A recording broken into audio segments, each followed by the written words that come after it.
Welcome to Above the Noise. This episode explores the complex issues surrounding immigration and refugees.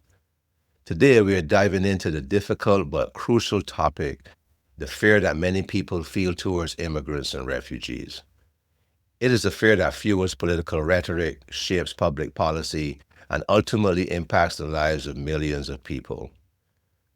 But what lies at the heart of this? Is it justified? How can we as a society move forward with greater empathy and understanding? Let's set the stage. Every country needs borders. Every country needs good governance. Every country has a right to have just and equitable laws governing immigration, refugee resettlement, asylum seeking processes, and pathways to citizenship within their borders. This is the essence of being a country. I'm not promoting open borders with no checks and balances. We need to be vigilant, we need to be cautious, and we also need to be honest and just to take care of the poor and the foreigner within our borders. We must have mechanisms to address crime, criminal intent, human trafficking, and things that can happen within the framework of immigration by people who have nefarious intent. Let's start by identifying who's an immigrant. An immigrant is someone who moves to another country with the intent of residing there permanently or at least for a long time. They're settling into a new country and intend to build a new life there while they're there. Who's a refugee? A refugee is a person who have been forced to flee their country in order to escape war, persecution, natural disaster, social or political instability, and they cannot return safely. As of 2024, there were approximately 123 million people who'd been forced to flee their homes around the world, including among those were 44 million who could be classified as refugees. Who is an asylum seeker? According to Amnesty International, an asylum seeker is someone who has left their country and is seeking protection from persecution or serious human rights violations in another country, but whose application for asylum has not yet been legally determined. So this is why we hear comments made in the news or in articles about international asylum laws where people are to be afforded the right to have their case heard in a court of law when they apply for asylum, for the court to determine if they have a well-founded fear and should be granted asylum or not. You can find more of these various definitions and how they are processed on the UNHCR site, unhcr.org.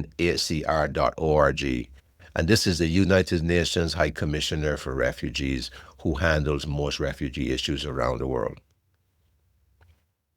In many countries, people can buy their immigration status by making an economic contribution.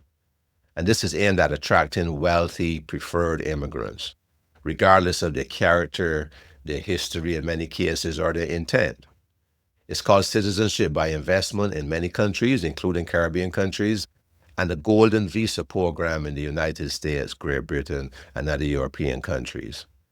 And this has been going on for a long time, and they usually require contributions between $100,000 and $500,000 in order to be granted status in that country legally.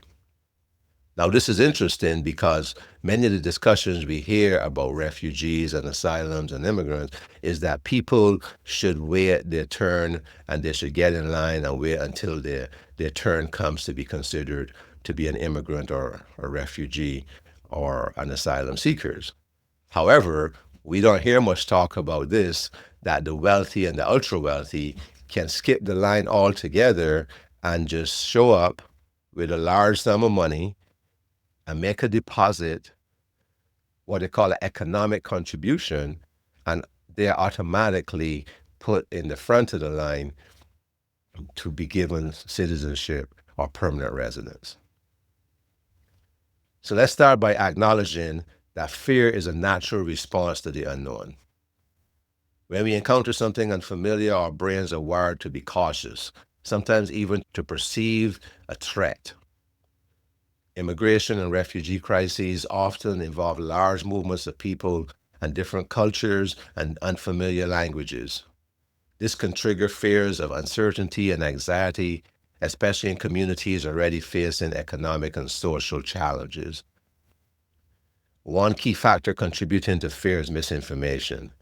We are bombarded with news stories, social media posts, and political rhetoric that often paint immigrants and refugees in a negative light. You've seen them. We've all seen them. Whether you see them on social media or in the news or in newspapers or you read about them in articles. They're sometimes portrayed as criminals, job stealers, a drain on public resources. These narratives, even when we know they're false and they're demonstrated as false with statistics and data, can take root and fuel prejudice and discrimination. It is critical that we be intentional about the information that we consume, and we seek to find reliable sources that present balanced and accurate picture. Another layer of this fear is rooted in economic anxiety. In times of economic hardship, people worry about competition for jobs and resources. And this is a natural concern. But it's easy to scapegoat immigrants and refugees and blaming them for economic woes that are often complex and caused by complicated systemic issues that have existed for a long time and that truly need to be addressed.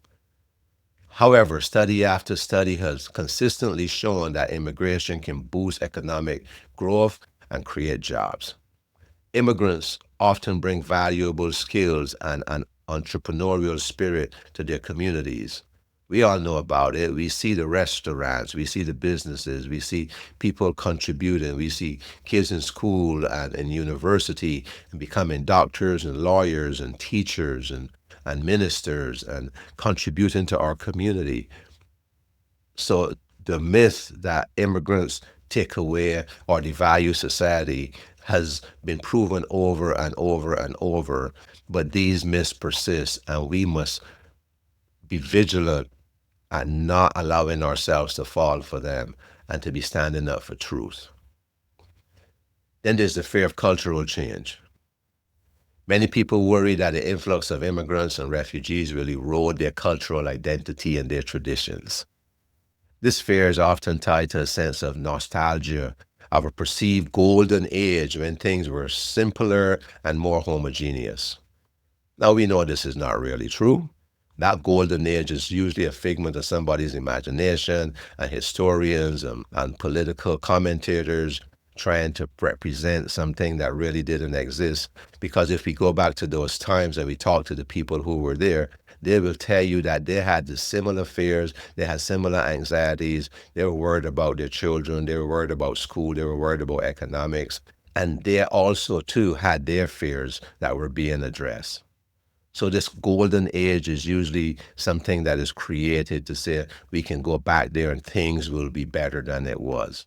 The fact is that why do we want things to be better than it was? We want them to be better for the future. We want to have a better future. We want to learn from the past and we want to look forward. And we know that cultural exchange can be a source of enrichment and innovation and can bring new ideas to the table and can help enrich our community and our society. So it's not about abandoning our culture, but rather embracing the opportunity to learn from and to connect with others. They're seeking safety and opportunity and a better future for themselves and their families. And isn't this what we all want? Isn't this what we're all striving for? So instead of viewing them as faceless masses, we need to see them as human beings, deserving of compassion and respect. We should get to know people. We should introduce ourselves to people, hear their stories, and put a face to who you're referring to rather than look at them as a mass of people who need to be rejected. It's important to remember that immigrants and refugees are people. They're individuals like us, just like anyone else. They have their own stories, they have dreams, they have fears. They are often forced to leave their homes due to war and persecution, natural disasters, and other factors that many times they have not been contributors to. They are basically the casualties of other people's actions. So, how do we overcome these fears? It starts with education. We need to challenge the misinformation that promote inaccurate portrayals of immigrants and refugees. It requires empathy. We need to listen to their stories and understand their experiences. And it demands a willingness to engage in open and honest conversations about complex issues surrounding immigration that truly need to be addressed and that truly need to be made honest and just and equitable for all. People of faith should be leaders in this discovery and this discussion. Along with becoming educated, we're required to align what we learn with our faith and our values. We don't let our values determine our faith. Our faith should determine our values. We cannot say that we love God and at the same time hate and discriminate against our neighbors. If we are to love our neighbors as ourselves, then we must first ask ourselves question, who is my neighbor and how would I like to be treated or viewed in this circumstance? This is not about ignoring legitimate concerns, but it's about separating fact from fiction and approaching the issue with a sense of humility and humanity. It's about becoming human beings again. By building bridges of understanding, we can create a more welcoming and inclusive society for everyone, while at the same time addressing issues of safety and security, economic stability, and cultural identity. So that's all for this episode. Keep the conversation going in your circles, among your friends, in your faith community, in your schools, in your discussions around the dinner table. Send me an email at abovethenoise24@gmail.com, abovethenoise24@gmail.com, or you can text me directly from the show notes in this episode, and I will receive it and respond to you. Consider sharing this episode with a friend and leaving us a review, because reviews help us to stay relevant in the podcasting world. And consider showing your support for this podcast. So until next time, keep the conversation going and let's be honest about it.